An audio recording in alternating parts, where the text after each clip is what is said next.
Welcome to this tutorial.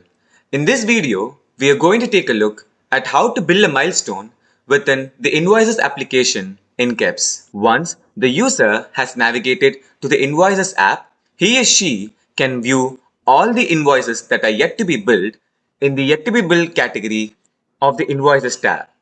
Here, in order to build and generate a PDF of the invoice, the user can simply click on one among the items. The details are displayed.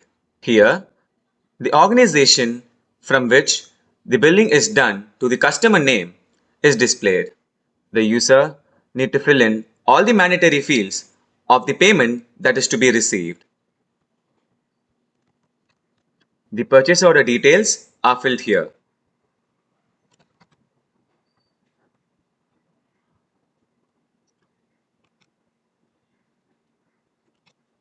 The particulars of the work done by the stakeholders within this particular milestone is then entered.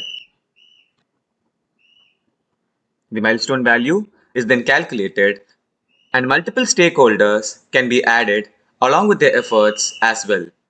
Once done, the next page is navigated to and the discount, retention and tax amounts can be added to the already existing milestone value that is to be billed.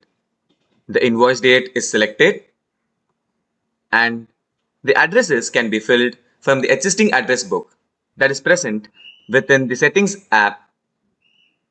Once all the particulars are checked, the user can shift to the next section. Here, the user can preview the invoice that is to be generated. Once the particulars are checked, the user can shift to the next section.